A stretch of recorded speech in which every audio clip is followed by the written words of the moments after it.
अस्सलाम वालेकुम फ्रेंड्स, मेरा नाम है सुमेर और आप देख रहे हैं सभी सुमेर यूट्यूब चैनल। दोस्तों, शोबिज़ में काम करने वाले फनकारों को कभी कभार इतने बड़े बड़े प्रोजेक्ट्स, इतने बड़े बड़े ड्रामों की ऑफर आती है, लेकिन वो अपने गुरूर और अपनी मसरूफियात के चक्कर में उन तमाम प्रोजेक्ट्स को बिल्कुल छोटा मोटा प्रोजेक्ट समझकर इग्नोर कर देते हैं, उनको रिजेक्ट कर देते हैं। लेकिन जब वो ड्रामे ऑन एयर आते हैं और अगले पिछले रिकॉर्ड तोड़ देते हैं, तब इन फनकारों को अंदर ही अंदर यकीनन बड़ा पछतावा होता होगा। लेकिन वो मीडिया पर आकर ये बात जरूर कहते हैं कि इस ड्रामे की मुझे ऑफर हुई थी, लेकिन मैंने इसको रिजेक्ट कर दिया और मुझे इसका कोई पछतावा नहीं। लेकिन मैं ये बात जरूर समझ सकता हूं कि यकीनन उनके अंदर कोई ना कोई पछतावा जरूर होता होगा। लेकिन अब क्या पछताना जब चिड़ियां चुग गई खेत, क्योंकि अब तो उनके हाथ से वो प्रोजेक्ट निकल चुका होता है और वो प्रोजेक्ट पाकिस्तान और इंडिया में धूम मचा चुका होता है। तो आज मैं आपको 5 ऐसी सेलिब्रिटीज के बारे में बताऊंगा जिन्होंने 5 सुपरहिट ड्रामों को रिजेक्ट किया और यकीनन अंदर ही अंदर वो बहुत पछताए होंगे। तो चलते हैं पहली सेलिब्रिटी की तरफ। लेकिन मजीद आगे बढ़ने से पहले तमाम दोस्तों से गुजारिश है कि चैनल को सब्सक्राइब कर दें और बेल आइकन पर हमेशा की तरह पप्पी करना मत भूलिएगा। तो चलते हैं वीडियो की तरफ। सबसे पहले हम बात करेंगे फिरोज खान की। फिरोज खान का शुमार पाकिस्तान के टॉप के एक्टर्स में होता है और इन्होंने पाकिस्तान के बेतहाशा रिकॉर्ड तोड़ ड्रामों में काम किया। और ये कहना गलत ना होगा कि जिस ड्रामे में ये काम करते हैं वो खुद ब खुद ही ब्लॉकबस्टर ड्रामा बन जाता है। मशहूर ड्रामा सीरियल मेरे पास तुम हो की कास्टिंग का सिलसिला जब जारी था तो ड्रामे के राइटर खलीलुर रहमान कमर ने सबसे पहले दानिश के रोल के लिए फिरोज खान को ऑफर दी। लेकिन फिरोज खान का यह कहना था कि खलीलुर रहमान कमर ने जिस मगरूर अंदाज में मुझे ये ऑफर दी, वो अंदाज मुझे बहुत बुरा लगा, क्योंकि वो मुझे ये ऑफर इस अंदाज से दे रहे थे जैसे वो मुझ पर बहुत बड़ा एहसान कर रहे हो। मैंने उनसे ये कहा कि ये रोल मैं एक्सेप्ट करूं या ना करूं, ये तो बात की बात है, मुझे ये बताएं कि इस ड्रामे की मुझे पेमेंट कितनी मिलेगी। बस ये बात खलील साहब को बहुत चुभ गई कि किसी ने मेरे साथ काम करने के पैसे मांग लिए। लोग तो मेरी मिन्नतें करते हैं, मेरे साथ काम करने के लिए तरसते हैं। फिरोज का कहना था कि मुझे खलील साहब की यही बात बहुत नापसंद है कि वो बहुत मगरूर हैं। इस कदर बड़े बड़े जुमले बोल जाते हैं जैसे कि मैंने बड़े बड़े बादशाहों को भिखारी बना दिया। लेकिन मैं ये सोचता हूं कि इज्जत जिल्लत सिर्फ अल्लाह के हाथ में है। खैर, इसके बाद खलील साहब ने फिरोज खान को इस ड्रामे में कास्ट करने का फैसला तर्क कर दिया और हुमायूं सईद जो इस ड्रामे के प्रोड्यूसर हैं, इनसे कहा कि आप खुद ही क्यों नहीं दानिश का किरदार अदा कर लेते, और यूं हुमायूं सईद हमें दानिश के रोल में नजर आए। नेक्स्ट है सजल अली। ड्रामा सीरियल खुदा और मोहब्बत में माही के किरदार के लिए इकरा अजीज कभी भी प्रोड्यूसर्स की पहली चॉइस नहीं थी। इन्होंने सबसे पहले इस किरदार के लिए सज्जल अली से रिक्वेस्ट की और जाहिर है सज्जल अली ने इतने बड़े रोल और इतने बड़े प्रोजेक्ट के लिए खुशी खुशी हाँ कर दी।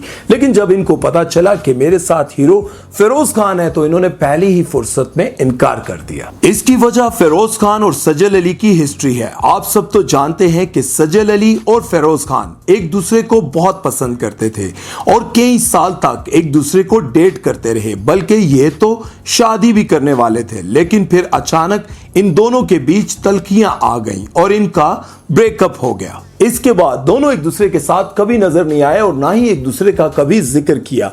यही वजह है कि सजल अली ने खुदा और मोहब्बत में माही के रोल से इनकार किया। एक लाइव स्ट्रीम में जब इमरान अब्बास ने सजल अली को छेड़ते हुए बोला कि आपको खुदा और मोहब्बत में इतना अच्छा रोल ऑफर हुआ था, आपने क्यों रिजेक्ट कर दिया, तो सज्जल अली ने फिरोज खान के टॉपिक को अवॉइड करते हुए कहा कि अगर आप मेरे साथ इस ड्रामे में हीरो होते तो जरूर काम करती, अफसोस आप इस ड्रामे में नहीं थे। नेक्स्ट है फैसल कुरैशी। ड्रामा सीरियल हम सफर वो ड्रामा था जिसने रातों रात मायरा खान और फवाद खान को इंटरनेशनल स्टार बना दिया। ये ड्रामा ना सिर्फ पाकिस्तान में बल्कि इंडिया में भी बहुत मकबूल हुआ। इस ड्रामे के इतने चर्चे थे कि इसके बाद बॉलीवुड से धड़ाधड़ इन दोनों को बहुत सारी ऑफरें आने लग गई और इन दोनों ने बहुत सारी इंडियन फिल्म्स में काम भी किया। ड्रामे की मकबूलियत का ये आलम था कि मायरा और फवाद खान का कपल बहुत मशहूर हो गया और लोग हर ड्रामे में इन दोनों को साथ देखना चाहते थे। लेकिन ये जानकर आपको बहुत हैरानगी होगी कि अशर के किरदार के लिए सबसे पहले फैसल कुरैशी को ऑफर दी गई। लेकिन फैसल कुरैशी कहते हैं कि जब मैंने इस ड्रामे का स्क्रिप्ट पढ़ा तो मुझे इस ड्रामे की कहानी बिल्कुल भी इंटरेस्टिंग नहीं लगी, क्योंकि इसकी कहानी मुझे वही टिपिकल कहानी लगी जिसमें सास बहू के लड़ाई झगड़े दिखाए जाते हैं। फैसल कहते हैं कि मेरी हमेशा से ये कोशिश रही है कि मैं चैलेंजिंग रोल्स करूं और हर दफा डिफरेंट किरदार को लेकर अपनी अदाकारी के जौहर दिखा सकूं, लेकिन अशर का किरदार मुझे एक सिंपल से लड़के का किरदार लगा। इस रोल में कोई वेरिएशन नहीं थी, इसलिए मैंने इस ऑफर को रिजेक्ट कर दिया। हम सफर की कामयाबी के बाद फैसल कुरैशी का यह कहना था कि मुझे इस ड्रामे को रिजेक्ट करने का बिल्कुल भी अफसोस नहीं है, क्योंकि मैंने इस ड्रामे के अलावा बहुत से बड़े बड़े ड्रामों में काम किया है। अब दिल की बात दिल ही जाने या फिर जाने खुदा। नेक्स्ट है सोनिया हुसैन। मेरे पास तुम हो में महविश का किरदार आयशा खान ने बहुत ही जबरदस्त तरीके से निभाया और आज हम तसव्वुर भी नहीं कर सकते कि आयशा खान के अलावा महविश का किरदार कोई और निभा सकता था। लेकिन हुमायूं सईद ने एक इंटरव्यू में बताया कि मुझे इस किरदार के लिए बहुत ही खूबसूरत और मंझी हुई अदाकारा चाहिए थी और मेरे जहन में पहला नाम जो आया था वो था आयशा खान का। लेकिन जिन दिनों मैं इस ड्रामे की कास्टिंग कर रहा था, इन दिनों आयशा खान की शादी हो गई और वो शोबिज को खैरबाद कह गई। मैंने सोनिया हुसैन को इस किरदार के लिए ऑफर दी, लेकिन इन्होंने भी इनकार कर दिया। बिल आखिर ये रोल आयशा खान ने निभाया। जब सोनिया हुसैन से पूछा गया कि आपने इस रोल से इनकार क्यों किया, तो उन्होंने कहा कि मैं कभी भी ऐसा किरदार नहीं निभाऊंगी जिसमें औरत को इतना बुरा दिखाया गया हो और मेरी नजर में ये औरत की तजलील करने के मुतरादिफ है। इस बात पर सोनिया हुसैन की वाह हो गई। लेकिन खलीलुर रहमान कमर ने एक इंटरव्यू में ये इंकशाफ किया कि मेरे लिए महविश के किरदार के लिए पहली और आखिरी चॉइस आयशा खान ही थी। सोनिया बेशक मेरी अच्छी दोस्त हैं, मैंने इनके लिए ये रोल हरगिज नहीं लिखा था।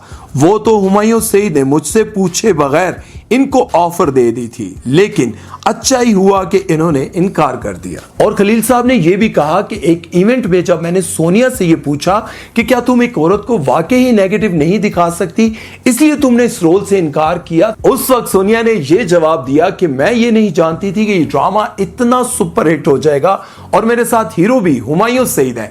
मैं ये समझती थी ये कोई छोटा मोटा ड्रामा है जिसकी वजह से मैंने इनकार कर दिया, लेकिन अगर मुझे ये पता होता कि ये इतना बड़ा ड्रामा बन जाएगा तो मैं कभी इनकार ना करती। नेक्स्ट है हीरा मानी। आप लोगों को ड्रामा सीरियल दिलरुबा तो याद ही होगा, जिसमें हानिया आमिर सनम का किरदार अदा कर रही थी, जो एक ऐसी लड़की है जिसने एक टाइम में 8-10 लड़कों को अपने पीछे लगाया होता है और हर लड़के को अपने मतलब के मुताबिक इस्तेमाल करती है। हीरा मानी ने एक इंटरव्यू में बताया कि हानिया आमिर से पहले सनम का रोल मुझे ऑफर हुआ था, लेकिन चूंकि इन्हीं दिनों मुझे कशफ भी ऑफर हुआ था और टाइम ना होने की वजह से मुझे कोई एक सिलेक्ट करना था, इसलिए मैंने कशफ को चुना, क्योंकि दिलरुबा मुझे बहुत बुरा लगा जिसका ना कोई मकसद था और ना कोई कहानी। लेकिन कशफ में मेरा किरदार भी बहुत स्ट्रांग था और कहानी भी बहुत अच्छी थी और कशफ ड्रामे में लोगों के लिए एक बहुत अच्छा मैसेज भी था। हीरा मानी कहती हैं कि मैं अपने किरदार बहुत एहतियात और काफी सोच विचार के बाद सिलेक्ट करती हूँ। वैसे अच्छा ही हुआ कि हीरा ने सनम जैसा छिछोरा किरदार अदा नहीं किया, क्योंकि इस ड्रामे के बाद हानिया आमिर पर काफी तनकीद हुई और इनको काफी रोस्ट भी किया गया। तो दोस्तों ये थी वो कहानी जो मैंने थी आपको सुनानी। दोस्तों आपकी जिंदगी में ऐसे बहुत सारे मौके आते हैं जिन्हें आप ऐरा गैरा नत्थू कहरा समझकर बिल्कुल अवॉइड कर देते हैं, लेकिन आपको कुछ सालों बाद पता चलता है कि यार वो अपॉर्चुनिटी तो बहुत जबरदस्त थी।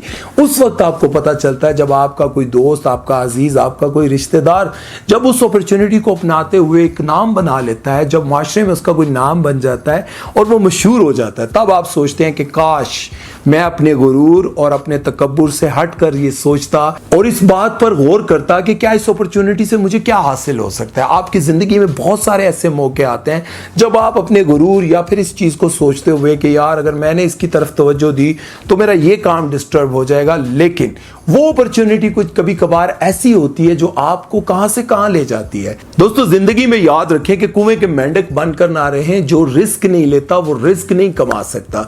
जिन लोगों ने तरक्की करनी होती है वो अपॉर्चुनिटीज को अवेल करते हैं, वो आगे बढ़ने की कोशिश करते हैं। अब आपको दिन को भी काम करना पड़ सकता है और बदले में रात को भी काम करना पड़ सकता है।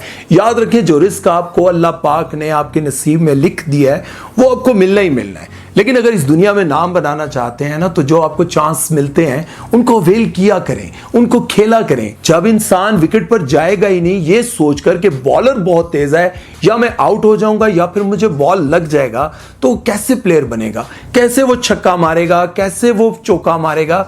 हो सकता है जब वो आपको बॉल करवाए आप बीट भी हो, एक अदद बाल आपको लग भी जाए, लेकिन हो सकता है कि अगली बाल पर आप छक्का मार दें। इसी तरह आपकी जिंदगी में मौके आते हैं, कभी एक मौका मिस हो जाता है, दूसरे मौके पर आप परफॉर्म नहीं कर पाते, लेकिन तीसरे मौके पर हो सकता है कि आप ऐसा खेल जाएं कि आपकी जिंदगी बदल जाए। आज मेरी इस बात को अपने पल्ले से बांध लो कि प्लेयर भी बनो तो दिलेर भी बनो। जिंदगी में कुछ करना है तो बस दिलेरी से कर जाओ। अपना बहुत सारा ख्याल रखें और सुमैर चौधरी को दीजिए इजाजत। अल्लाह हाफिज। अगर आप मेरे मजे मजे के खाने की वीडियोस के व्लॉग्स देखना चाहते हैं तो मेरे इस चैनल को जरूर विजिट कीजिएगा।